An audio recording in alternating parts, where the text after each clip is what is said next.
രാജിവെപ്പിക്കാൻ ഞങ്ങൾക്ക് അദ്ദേഹത്തെ കൈപിടിച്ച് ഒപ്പിടിക്കാൻ പറ്റില്ല. ഞാൻ ആദ്യം അദ്ദേഹത്തെ പുറത്താക്കിയ ദിവസം തന്നെ ഞാൻ ഇടുക്കിയിലായിരുന്നു. ഞാൻ പറഞ്ഞു അദ്ദേഹം രാജിവെക്കുന്നത് നല്ലതെന്ന് പറഞ്ഞിട്ടുണ്ട്. അതിൻ്റെ ആവശ്യമില്ല. അതൊരു വ്യക്തിയെ വെപ്പിക്കാൻ പറ്റില്ല.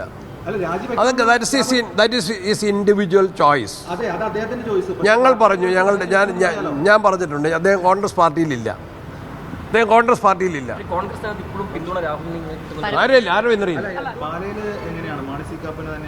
അതൊന്നും ചർച്ച ചെയ്തിട്ടില്ല. സീറ്റുകളെ സംബന്ധിച്ച് ചർച്ച നടന്നിട്ടില്ല. ചർച്ച ചെയ്തിട്ടില്ല. അതും തീരുമാനിച്ചിട്ടില്ല.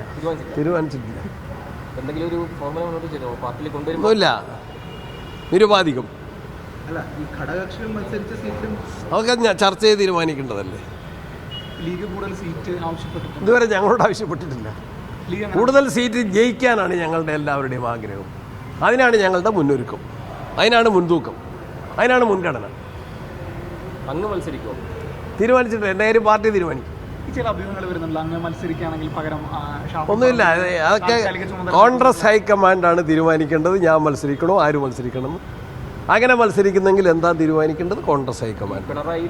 പിണറായിക്കെതിരെ ധർമ്മടത്തൊരു പ്രധാനപ്പെട്ട സ്ഥാനാർത്ഥിയെ പരിഗണിക്കുന്നു എന്നുള്ള റിപ്പോർട്ടുകളുണ്ടായിരുന്നു. അതൊക്കെ ആലോചിച്ച് തീരുമാനിക്കും. ധർമ്മടത്ത് കരുത്തിട്ട സ്ഥാനാർത്ഥി വരും.